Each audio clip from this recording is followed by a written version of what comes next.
ನೋಡಿ, ನಾವು ಏನು ಹೇಳೋದಂದರೆ ಬಿ ಜೆ ಪಿ ಬರಬಾರ್ದು. ಬಿ ಜೆ ಪಿ ಬಂದರೆ ನೋಡಿ, ಮೊದಲೇ 10 ವರ್ಷ ಹಿಂದೆ ಹೋಗ್ಬಿಟ್ಟಿದೆ ಬಿ ಜೆ ಪಿ ಬಂದು. ಇವಾಗ 10 ವರ್ಷದಿಂದ ಏನೂ ಮಾಡಿಲ್ಲ ಮೋದಿ ಸರ್ಕಾರ. ಈ ಕ್ಷೇತ್ರದಲ್ಲಿ ಏನಿದೆ ಅಂದರೆ ನಮ್ಮ ಜಾಯ್ ಸಾಹೇಬರಿಂದ ಅವರು 3 ಬಾರಿ MLA ಆಗಿದ್ದಾರೆ. ಆಮೇಲೆ ಇವರು ಪಿ ಸಿ ಮೋಹನ್ MP 3 ಬಾರಿ ಆಗಿದ್ದಾರೆ. ಇಲ್ಲಿ ಜನರಿಗೆ ಕೇಳಿದ್ರೆ ಪಿ ಸಿ ಮೋಹನ್ ಯಾರಂದರೆ ಯಾರಿಗೂ ಗೊತ್ತಿಲ್ಲ. ಎಲ್ಲರೂ ಯಾರು ಪಿ ಸಿ ಮೋಹನ್ ಅಂತಾರೆ, ಅದು ಮೇನು.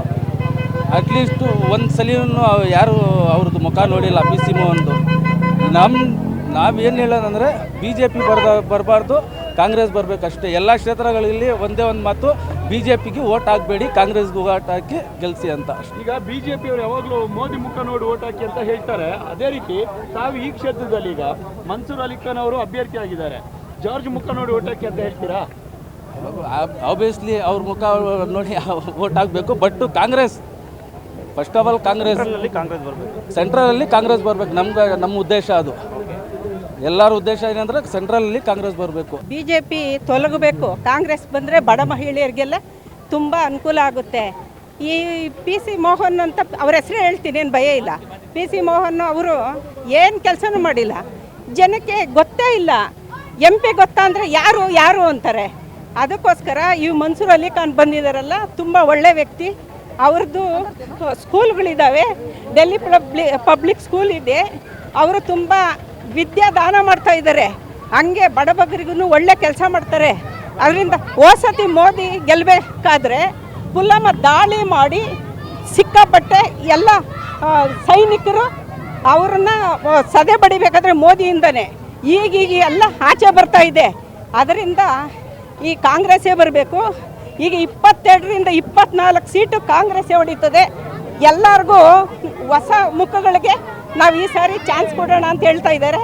ಅದರಿಂದ ಎಲ್ಲ ಗೆಲ್ತಾರೆ. ಸಿದ್ದರಾಮಯ್ಯ ಅವರು ಕೈ ಬಲಪಡಿಸ್ತಾರೆ ಹೇಳಿ ನಾನು ಮಾತು ಮುಗಿಸ್ತಾ ಇದ್ದೀನಿ. ಎಲ್ಲ ತಲುಪಿದೆ, ಎಲ್ಲ ತಲುಪಿದೆ. ಅಕ್ಕಿ 2,000 ರೂಪಾಯಿ ಬರ್ತಾ ಇದೆ ಒಂದು ಕಡೆ. ಹೌದು, ಬರ್ತಾ ಇದೆ. ಎಲ್ಲ ಹೆಣ್ಣು ಮಕ್ಕಳು ಖುಷಿಯಾಗಿ ಹೋಗಿದ್ದಾರೆ. ಮೊದಲು ಗಂಡಂದಿರು ಕೈ ಚಾಚಬೇಕಾಗಿತ್ತು, ಈಗ 2,000. ಮತ್ತು ಯುವ ಜ್ಯೋತಿ, ಆಮೇಲೆ ಹಿಂಗೆ ಎಲ್ಲ ಬರ್ತಾ ಇದೆ. ಅದರಿಂದ ಎಲ್ಲ ದೇವಸ್ಥಾನ ಟ್ರಿಪ್ಗಳು ಹೋಗ್ತಾ ಇದ್ದಾರೆ. ತುಂಬ ಅನುಕೂಲ ಆಗ್ತಾ ಇದೆ ಹೆಣ್ಮಕ್ಳಿಗೆ, ಖುಷಿ ಆಗ್ತಿದೆ. ಅದರಿಂದ ನಮ್ಮ ಸಿದ್ದರಾಮಯ್ಯ ಅವರು ಒಳ್ಳೆ ಕೆಲಸ ಮಾಡಿದ್ದಾರೆ.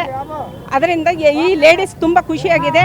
ಅದರಿಂದ ಇದು BJP ಗುಡಿಸಿ ಬುಟ್ಟೆಲ್ಲಿ ಹಾಕಿ ಹೆಣ್ಮಕ್ಳು ಎಲ್ಲ ಸೇರಿ ಮತ್ತೆ ನಮ್ಮ ಕಾಂಗ್ರೆಸ್ನ ಅಧಿಕಾರಕ್ಕೆ ತರ್ತಾರೆ. ಈ ಸರಿ ಎಲ್ಲ MPಗಳೆಲ್ಲ ಒಳ್ಳೆ ಕೆಲಸ ಮಾಡ್ತಾರೆ. MLA ಅವರು MP 2 ಕೈ ಜೋಡಿಸಿದ್ರೆ ಒಳ್ಳೆ ಕೆಲಸ ಆಗುತ್ತೆ. ಪಾಪ ಬಡವರು ಕಷ್ಟಪಡ್ತಾರೆ. GST ಎಲ್ಲದ್ರ ಮೇಲೇನು, ಹೆಣ್ಮಕ್ಳು ಬಳಸೋಂಥ ಪದಾರ್ಥಗಳ ಮೇಲೆಲ್ಲ GST ಹಾಕ್ತಾ ಇದ್ದಾರೆ. ನಮ್ಮ ದುಡ್ಡು ಅವರು ಅಲ್ಲೇ ಹಾಕಿ ಈಗ ಕೇಂದ್ರಕ್ಕೆ ಹೋಗುತ್ತೆ ದುಡ್ಡು, ನಮಗೆ ಕೊಡೋದಿಲ್ಲ. ನಮ್ಮ ಕಂದಾಯ ಏನು ದುಡಿಯೋಂಥದ್ದು ಎಲ್ಲ ಹೋಗುತ್ತೆ, ಮತ್ತು ನಮಗೆ ರಿಟರ್ನ್ ಬರೋದಿಲ್ಲ. ಯಾಕೆ ಬರೋದಿಲ್ಲ? ಕೊಟ್ವಿ ಅಂತ. ಮೊದಲು ಎಷ್ಟು ಜನ? 26 ಜನ MPಗಳು ಗೆದ್ದಿದ್ರು. ನಮ್ಮ ಕಾಂಗ್ರೆಸ್ ನಮ್ಮ ಅಲ್ಲಿ ಹೋಗಿ ಒಬ್ಬರೇ ಕಾಂಗ್ರೆಸ್ DK ಸುರೇಶ್ ಅವರು, ಇನ್ನೆಲ್ಲ ಒಂದು ಇಂಡಿಪೆಂಡೆಂಟು 25 ಜನ BJP ಇದ್ರು. ಒಬ್ಬರು ಬಾಯಿ ತೆಗಿಲ್ಲಲ್ರಿ, ಅವ್ರಿಗೇನು ಬಾಯಿ ಇಲ್ವಾ? ಇಲ್ಲಿಂದ ಏನಕ್ಕೆ ಗೆದ್ದು ಹೋಗ್ತಾರೆ ಅವರು? ನಮ್ಮ ಕರ್ನಾಟಕಕ್ಕೆ ಏನಾದರೂ ಒಂದು ಎಲ್ಪ್ ಅಂತ ಜನ ಓಟ್ ಹಾಕ್ತಾರೆ, ಕಳಿಸ್ತಾರೆ. ಅವರೇನೂ ಮಾಡೋದಿಲ್ಲ. ಅದಕ್ಕೆ ಈ ಸರಿ ಎಲ್ಲ ಒಳ್ಳೆ ತಕ್ಕವಾಗಿ ಪಾಠ ಕಲಿಸ್ತಾರೆ.